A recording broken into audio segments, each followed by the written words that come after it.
नारियल के वृक्ष लगे यहाँ पर, सागर नारियल के वृक्ष लगे हैं, फिर ये पापी बिहार की ताड़ी का फल लेके पी रहा है, नारियल के पानी नहीं पी पा रहा। मतलब नारियल के फलों को बेच करके ताड़ी खरीद के लाके पी रहा है।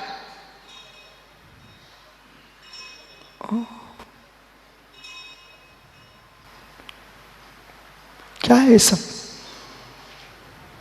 नारियल का फल बेच करके ताड़ी पी रहा है। ओ हो।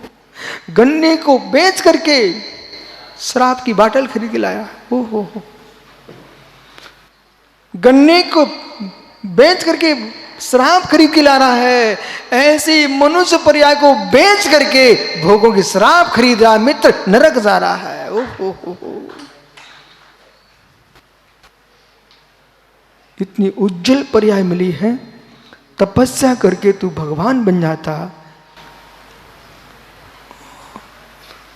भगवान बन जाता। क्या सोच रहे हो? वाओ, ये सुंदर शरीर तुम्हारा, चमकता बदन, भोगों की भट्टी पर तुम सुहा कर दोगे, सुहा कर दोगे। उसकी चिंता में डूबे हो। तुम नारी के नौकर बनने की ओर जा रहे हो, हम तुमको भगवान बनने की बात कर रहे हैं।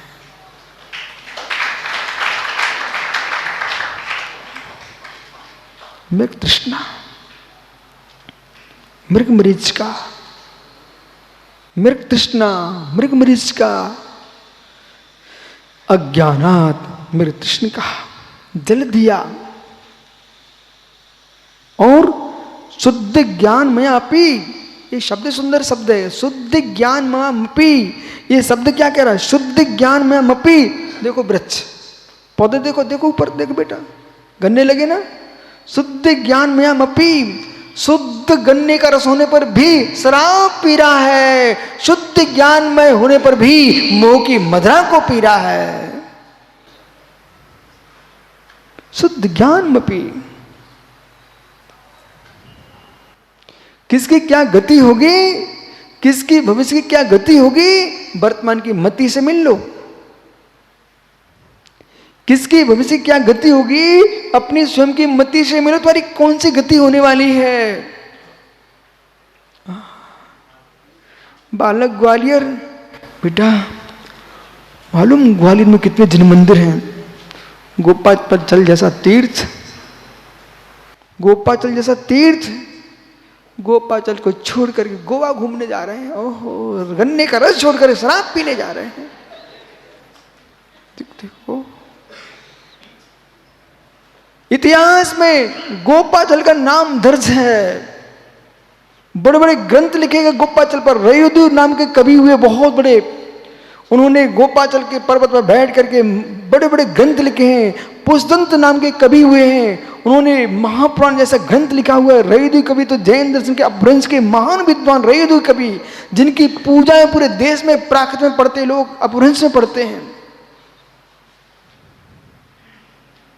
वो है गोपाचल पर्वत ग्वालियर का, जैसे किले में जहां आंख उठाओ अरहंत ही अरहंत के दर्शन होते हैं।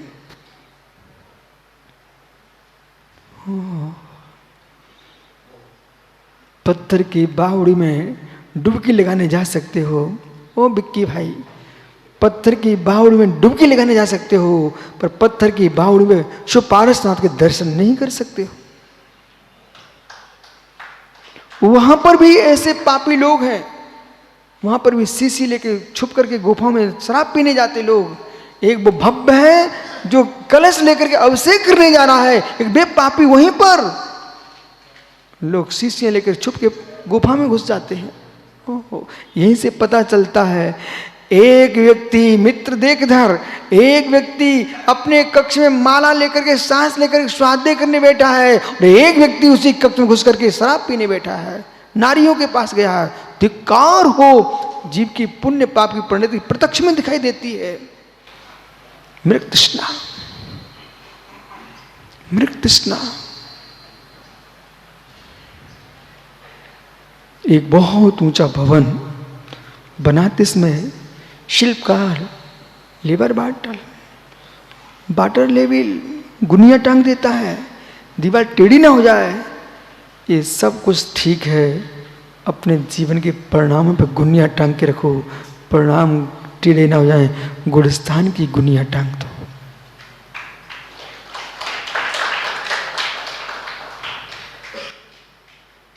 क्या गजब का है, कलश सही है। शुद्ध ज्ञानमय भी, शुद्ध ज्ञानमयी होने पर भी अज्ञानात् मृग तृष्ट काम जल धिया, जल बुद्धि युक्त होकर के एक मृग है हिरण, रेगिस्तान में राजस्थान में मित्र लंबी लंबी बालू, ग्रीष्म के तपन में जब कंठ सूखता है मृग का, तो देखता खड़े होकर के सामने पानी है, जल दिया, जल बुद्धि से सामने पानी है। पर वो पानी नहीं था। कभी बिहार करो ना तो मालूम, जैसे लंबे बिहार चल रहा है, गर्मी का मौसम है, दूर से डामर ना रोड पर ऐसे चमकता जैसे सामने पानी भरा हुआ है। यही मृग मरीच का। पास में पहुंचो, कोई पानी की बूंद नहीं, वहां से देखो तो आगे पानी दिखता है। ऐसे मृग क्या करता है, ग्रीष्म के तपन में बेचारा खड़ा खड़ा देख रहा है कि पानी है, वहां से चौकड़ी भरता है, कंठ सूख रहा है, ऊपर धूप है, नीचे बालू गर्म है, भाग रहा है हाँपते हाँपते, बोले अब पानी मिलेगा। और जैसे पास में पहुंचता है फिर पानी नहीं, फिर दौड़ता है, थक गया। जब थका तो गिर गया। कहाँ गिरा, उसी बालू में। जैसलमेर साइड मालूम बालू भरा हुआ है, रेगिस्तान है पूरा। गिर गया, ओ थक करके गिरा, मुख में फेंट और प्राण चले गए। संसार में क्या है, तुम सोच रहे थे सुख मिलेगा, गृहस्थी बसा ली, शादी भी कर ली, अब सोचता सुख मिलेगा, शांति मिलेगी, कुछ दिन बाद संसार का सुख होगा, फिर सोचता गिलानी हो गई, फिर छोड़ दिया, फिर इच्छा जागती है, फिर सुख भोगता है, फिर छोड़ देता है, फिर गिलानी होती है, फिर शक्ति शरीर में बढ़ती है, फिर काम सुख भोगता है, और भोगते भोगते जीवन स्वाह हो जाता है। क्या मिला, कुछ भी नहीं। जीवन समाप्त हो जाएगा। बालक होता है, बहुत कुछ सोचता है, पढ़ाई कर लूंगा, कुछ आदमी बनूंगा, क्या किया, कुछ नहीं मिला।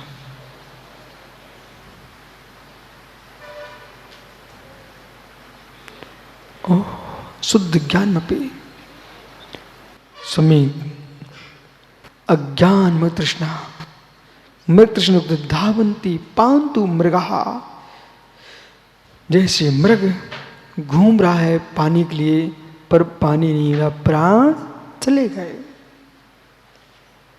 सुखानंद पुत्र, कुछ नहीं मिलेगा बेटा।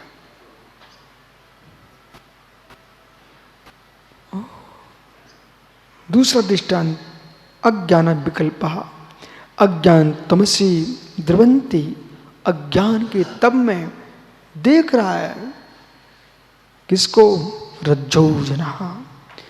अंधकार था, एक रस्सी पड़ी हुई थी, वो टेढ़ी मेढ़ी सांप के आकार की, दूर से देखा सांप सांप सांप, वो भाग खड़ा हो गया कि उसको सर्प दिख रहा है, लेकिन सर्प नहीं था, वो क्या थी, रस्सी।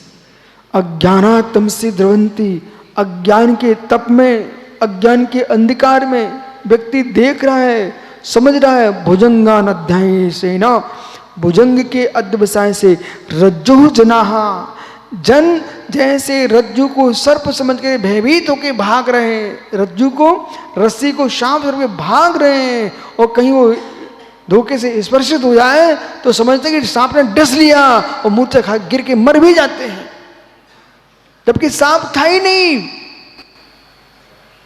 ये अज्ञान का तम है। ज्ञानियों, मुस्कुराओ, आनंदित हो इस बात पर, कौन से भव का पुण्य था कि आज हमको जिनवाणी सुनने को मिल रही है, निर्गंत गुरु मिल रहे हैं, अनंत देव के दर्शन मिल रहे हैं, तत्व समझने की बुद्धि प्राप्त है। भटक रहा जी, भटक रहा जी, अज्ञानाच अमीन येते लोका। श्लोक में नीचे की पंक्ति मत भूलना, शुद्ध ज्ञान मयापी। नाते पोते मोक्ष कन्नड़ी बालक शुद्ध ज्ञान में पी। दीक्षा भी ले ली जीव ने, निर्गंत मुनि भी बन गया जीव, लेकिन बुद्धि को निर्गंत नहीं बना पाया। तो फिर पंथों की मदिरा पी ली, बच्चों की मदिरा पी ली, ये पंथ सत्य, ये पंथ सत्य, पंथों में डूब करके अपनी विशुद्धि के प्राण खो डाले। माताओं, जीवन में की आर का बनो ना, तो पंथों का मद मत पीना। ज्ञानियों, पुरुषों, युवाओं, बेटा कहीं तुम्हें वैराग हो जाए, साधु बनने के परिणाम हो जाए, तो पंथों का मद मत पीना। मद पाई बेटा घर के ही लोगों को पीट देता, देखा आपने? शराबी आदमी घर में ही उपद्रव मचाता है, पत्नी को पीट दिया, बच्चों को पीट दिया, गहने गुड़िया सब बेच के आ गया, पूरा घर कंगाल कर दिया, अपने ही घर को लोगों को पीट दिया। किसने? मदपाई ने। ऐसे पंथों के मदपाई लोग अपने समाज को, साधु को नष्ट कर देते हैं, समाज के टुकड़े कर देते हैं कि ये अमुक पंथी हमें ये हमें। तुमने क्या किया? पंथों का शराब पी लिया तुमने। सरक संहिता, सरक संहिता, सरक शब्द का अर्थ होता है संस्कृत में मदिरा। ये काम, क्रोध, मान, माया, लोभ, ये सब मदिरा है, मदिरा। ज्ञानियों, तुम साधु बन गए, शीशी की शराब पीना बंद कर दिया, उसको पीना का त्याग है तुम्हारा, लेकिन पंथों के मद का राग देश नहीं छोड़ पाए तो मद पाई ही हो। नहीं बेटा, साधु बनना, पूरब से पश्चिम, उत्तर से दक्षिण, प्राणी मार्ग को, विश्व के जीव मार्ग के प्रति अच्छे परिणाम रखना।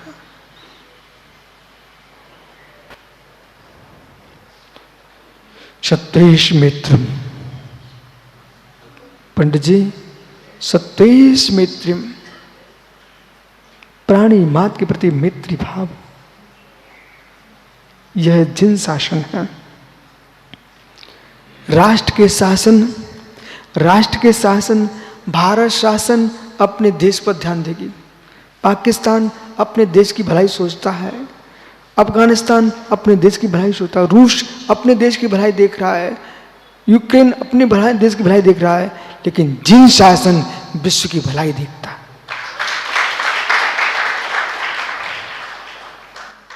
सारे शासन छोटे हैं, अपने अपने पंथों की, अपने पक्षों की भलाई देखते हैं। एक जिन शासन है जो यूं कहता परस्पर करो जीवानाम, परस्पर में एक दूसरे का जीव का उपकार करो, जीव जीव का उपकार करता है। मित्र और सत्वेश मित्र, प्राणी मार्ग प्रति मैत्री भाव हो।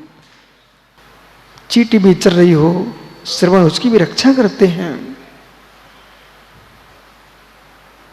ओह, संहिता देखो जिनेश्वर भैया, जो मैं बोलता हूं ना, सब शास्त्रों में लिखा रखा है पहले से। एक सज्जन हमसे बोले जबलपुर में, ऐसे प्रवचन कर रहा था, उनको सुनते सुनते 15-20 दिन हो गए। एक दिन उनको रहा नहीं गया, पहले उन्हें कागज भेजा, उसमें लिखा था कि उस ग्रंथ का नाम बता दो जिस ग्रंथ को पढ़ के आप प्रवचन करते हो, मैंने पर्ची पढ़ी, उसमें ऐसा लिखा था। मैंने पूछा भाई ये पर्ची किसकी है? वो सभा में खड़े हो गए, बोले गुरुजी हमारी पर्ची है। उनके मित्र, मैं किस ग्रंथ का नाम बताऊं? अरहंतों की वाणी दिगंताचन जो लिखा है मैं सबको ही पढ़ता हूँ, वो आगम पढ़ के ही प्रवचन करता हूँ, आगम के बाहर कुछ भी पढ़ता नहीं। पढ़ूंगा उसे आगम बना के ही बोलूंगा। इसलिए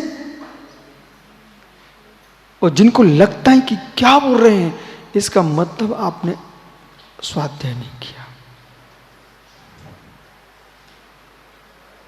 आगम रुचि बन जाए, आगम रुचि बन जाए, उसका जीवन सफल है, पर पंच में नहीं डूबेगा। और जिनको स्वाध्याय में चित्त नहीं लगता ना मित्र, उनके प्रति मेरी दृष्टि यह है, बाहर के काम में लग गए। जिनेश्वर ने दीक्षा ले ली पंडित जी, फिर बाहर के कहीं गड्ढा खुदवा रहे हैं, कहीं दीवार खड़ी कराई, काम करने में लग गए, तो मैं इनको मालूम क्या बोलूँगा? ओहो अंधा सांप निकल पड़ा। बुरा नहीं मानना, वो मानो तो मुझे क्या करना, मुझको नहीं रहना, मैं चला जाऊंगा, घूमता रहता। दिनेश्वर मैं क्या कहूँगा आपसे? ओह अंधा सांप निकल पड़ा। क्यों? क्यों? इसलिए अंधा सांप निकल पड़ा, बेचारा कहीं उसको बिल नहीं दिखता, इधर दीवार में फड़ मारता है, उधर दीवार में फड़ मारता है। जब तक सिर दीवार पर किया तब तक आगे खिसक गया, बिल निकल ही गया, बिल छेद बामी निकल गई। ऐसे जो जीव आगम ज्ञान के अंधे हैं, वे पत्थरों की दीवार पर फड़ पटक रहे हैं। जिनको आगम नेत्र है वे शुद्धात्मा के बिल में प्रवेश कर जाते हैं।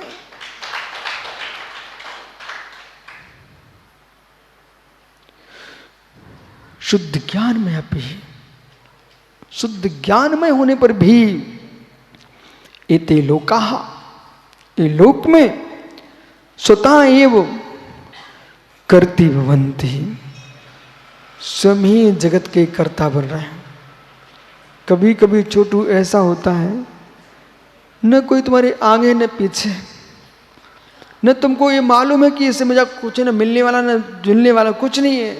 तुम तो ऐसे जीव हो, कोई प्रेम से रोने दिख जाता तो वो कम रोएगा, तुम पहले रोना शुरू कर दोगे। कोई गुस्सा कर रहा है तो वो कम गुस्सा कर, तुम उसे चौगनी गुस्सा करके दिखा दोगे। सार क्या है? ये मस्तिष्क अपने पास है, इसका प्रयोग करना चाहिए। ये चौड़े माथे का प्रयोग करो, मस्तिष्क का प्रयोग करो। दुखी होने के लिए मस्तिष्क नहीं मिला, सुखमय जीवन जीने के लिए मस्तिष्क मिला है।